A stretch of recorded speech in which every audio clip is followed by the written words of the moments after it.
भगवान महावीर का अनुयायी याचक नहीं, पुरुषार्थी है। किसी व्यक्ति की परोपकार युक्त अद्भुत कार्य शक्ति को देखकर हम विस्मित होते हैं। ऐसे व्यक्ति को हम पूज्य एवं महान मानते हैं, उनके गुणगान गाते हैं।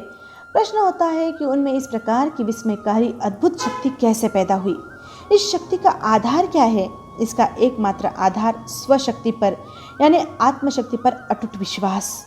आत्मा में अनंत शक्ति है, इसका अनुमान हम महापुरुषों की कार्य शक्ति से लगा सकते हैं। यह शक्ति प्रत्येक व्यक्ति में होती है। अंतर इतना ही है कि कोई इस शक्ति को विश्वास पूर्वक उजागर करने का प्रयत्न करता है और कोई उस शक्ति की ओर दुर्लक्ष्य करता है। जो अपनी शक्ति को उजागर करने का प्रयत्न करता है, पुरुषार्थ करता है, वह महान व्यक्ति बन जाता है, और जो उस पर दुर्लक्ष्य करता है वह कमजोर, दब्बू तथा जमीन पर रेंगने वाला साधारण जंतु मात्र रह जाता है, जबकि उसमें अनेक उच्च संभावनाएं विद्यमान रहती है। प्रत्येक उच्च कोटि की संभावनाएं पुरुषार्थ तथा आत्मविश्वास से साकार रूप ले सकती है। भगवान महावीर स्वामी ने आत्मशक्ति और पुरुषार्थ पर जितना जोर दिया है, उतना शायद ही किसी और ने दिया होगा। यह हम उनके जीवन इतिहास और उनके जीवन में आए कटु प्रसंगों से जान सकते हैं। उन्होंने अति कठिन स्थिति में भी सिर्फ अपनी आत्मशक्ति पर विश्वास किया। किसी के आगे गिड़गिड़ाकर सहायता की मांग नहीं की। मांग की बात तो छोड़ो, स्वयं इंद्र उनकी सेवा में रहने को, उन पर आए हुए संकटों को दूर करने को लालायित थे। इस बात को हम भगवान महावीर स्वामी के एक प्रसंग से समझ सकते हैं। यह प्रसंग हर व्यक्ति के लिए महत्व रखता है। अतः इस प्रसंग को गहराई तथा गंभीरता से चिंतन मनन करके और आचरण में लाकर हर कोई अपना उत्कर्ष कर सकता है।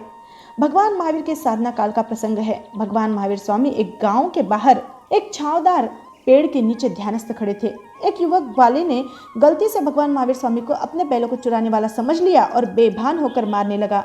यह दृश्य इंद्र ने देखा और तुरंत वहां उपस्थित हुए तथा ग्वाले के उपसर्ग को शांत किया। ध्यान समाप्त होने पर इंद्र ने कहा, भगवान, इस समय की जनता अत्यधिक अज्ञानग्रस्त है, उन्हें अच्छे बुरे का भान नहीं है, इसीलिए तो आप जैसे जगत उद्धारक महात्मा को भी आपत्ति का सामना करना पड़ रहा है। भविष्य में भी कई महाभयंकर आपत्तियां आपके साधना काल में आने वाली है।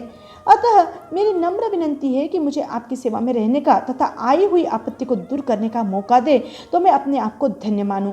ऐसी सुवर्ण संधि को शायद ही कोई छोड़ता और यह सोचकर हाँ भर देता कि मेरी साधना निर्विघ्नता से पूर्ण हो जाएगी। पर भगवान महावीर जानते थे, समझते थे कि किए हुए कर्मों को भोगे बिना परम पद को पाया नहीं जा सकता। उन्होंने ही कहा भी है, कड़ा न कम्मा न मुख थी। आत्मविश्वास से भरा तथा पुरुषार्थ से परिपूर्ण भगवान महावीर का जवाब इस प्रकार था, देवेंद्र, तुम भक्ति के आवेग में एक महान सत्य को भूल रहे हो। आत्मोत्कर्ष किसी की सहायता से नहीं हो सकता। परम पद को पाने के लिए स्वयं को पुरुषार्थ करना पड़ता है। यह परम पद, यह ध्रुव स्थान किसी की कृपा या दान रूप में प्राप्त नहीं हो सकता। कितनी अटूट आस्था थी अपनी शक्ति पर। इंद्र जैसे भक्तों को भी सेवा में रहने से इनकार कर दिया। सामर्थ्यवान तथा शक्तिशाली भी भयातुर कर दे, ऐसे अति कष्टकारी महाभयंकर कई प्रसंग को भगवान महावीर स्वामी ने प्रसन्नतापूर्वक संतुलन न खोते हुए संभाव से सहन किया और परम पद को प्राप्त किया। अपने आप को भगवान महावीर स्वामी के अनुयायी कहलाने वालों, क्या आप सचमुच में भगवान महावीर स्वामी के अनुयायी हो? क्या कभी आपने भगवान महावीर स्वामी के जीवन इतिहास को ठीक से पढ़ा है? सद्य स्थिति को देखते हुए ऐसा लगता है कि अधिकांश लोग भगवान महावीर स्वामी के जीवन जीने की पद्धति से अनभिज्ञ है। आज भौतिक सुख सुविधाओं को ही सब कुछ मान रखा है। उसे पाने के लिए दर दर का भिखारी बनकर भटक रहे हैं। पैसा, पद, प्रतिष्ठा, पुत्र, पंचभूतों से निर्मित शरीर की दासता, इन 5 प्रकारों के प्रपंच में फंस गया है। इनकी आकांक्षा उसे दीनहीन, शक्तिविहीन तथा पराधीन बना रही है। इन 5 प्रकारों को पाने के लिए वह मंदिर, मस्जिद, बाबा, बुआओं, संत महात्माओं आदि स्थानों पर जाता है। इन चीजों को पाने के लिए आतुरता से भागम भाग करना भगवान महावीर के अनुयायियों को शोभा नहीं देता। सिर्फ 5 प्रकारों को पाना ही जिसका लक्ष्य है, वह भगवान महावीर स्वामी का अनुयायी हो ही नहीं सकता। अब प्रश्न होता है कि हमें धार्मिक स्थानों से तथा साधु सन्यासियों से क्या मिलना चाहिए? आत्मशुद्धि करने के लिए और अपने आप में सुप्त उच्च संभावनाओं को जागृत करने के लिए पुरुषार्थ करने का प्रोत्साहन मिलना चाहिए।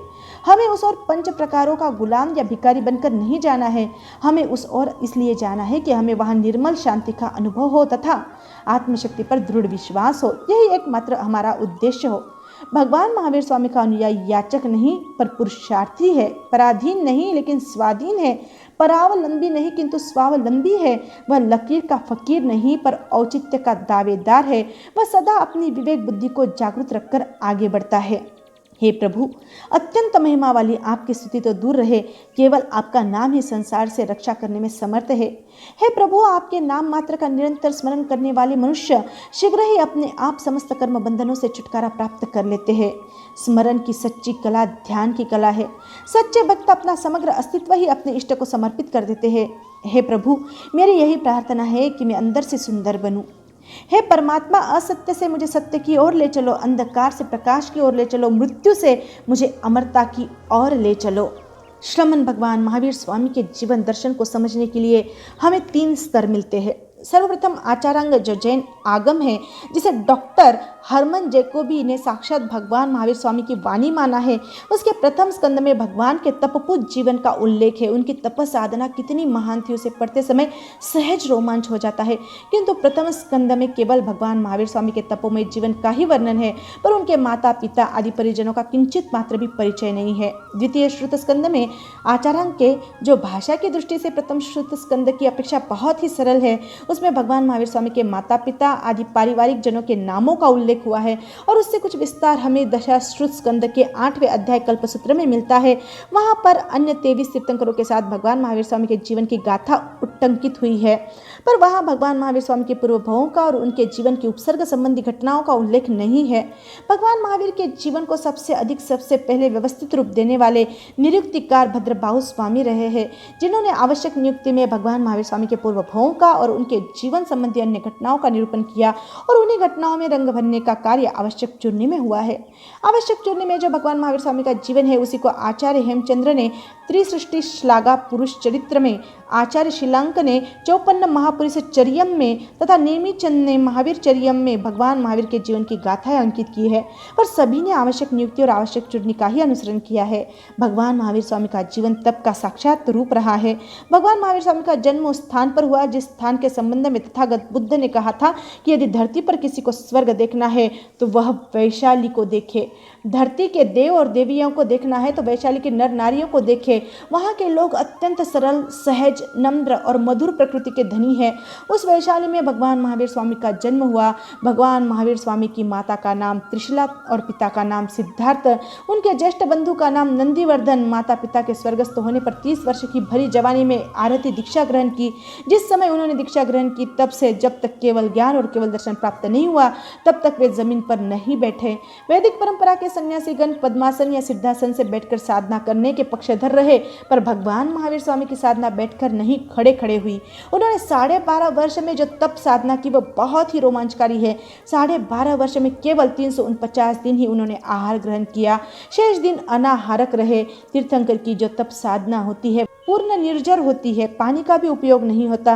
12.5 वर्ष के पश्चात जब उन्हें केवल ज्ञान और केवल दर्शन प्राप्त हुआ, तो उन्होंने सभी जीवों के कल्याण हेतु धर्मोपदेश दिया और चतुर्विध संघ की स्थापना की। जैन तीर्थंकरों की यह महत्वपूर्ण विशेषता रही है कि उन्होंने संघबद्ध साधना को अत्यधिक महत्व दिया, जबकि उस युग में अन्य परंपराओं में आश्रम व्यवस्था थी, एकाकी और एकांत स्थल पर साधनाएं होती थी और एकांत साधना को ही उन्होंने साधना कहा। पर भगवान महावीर स्वामी ने कहा, संघबद्ध साधना का अपना अपना महत्व है। संघबद्ध साधना के पुरस्कर्ता तीर्थंकर रहे हैं और यही कारण है कि आचार्य देववाचक ने नंदी सूत्र में 3 गाथाओं के द्वारा तीर्थंकरों की स्तुति की और 14 गाथाओं में संघ की महत्ता का और गरिमा का उट्टंकन किया है। भगवान महावीर स्वामी ने अहिंसा, अपरिग्रह और अनेकांत के साथ ही जन जन के मन में समता की सुरसरिता प्रभावित की, विषमता को नष्ट करने के लिए प्रबल पुरुषार्थ किया। वर्तमान युग में भी भगवान महावीर के पवित्र चरित्र से हम शिक्षाएं ग्रहण करें। उनका उदात्त दृष्टिकोण वर्तमान जीवन के लिए भी वरदान रूप है। भगवान महावीर स्वामी ने व्यसन मुक्त जीवन जीने की प्रेरणा दी। आज के जन जीवन में व्यसनों की बहार आ रही है। वह तनाव से मुक्त होने के लिए पान पराग, जर्दा, बीड़ी, सिगरेट, शराब आदि का उपयोग कर रहा है। उससे अधिक तनाव पैदा होता है। अतः हम इस मंगल बेला में यह प्रतिज्ञा ग्रहण करें कि व्यसन मुक्त जीवन जिएंगे। यही भगवान महावीर स्वामी की जन्म कल्याणक की पावन बेला में एक सच्ची भेंट होगी। जय आनंद।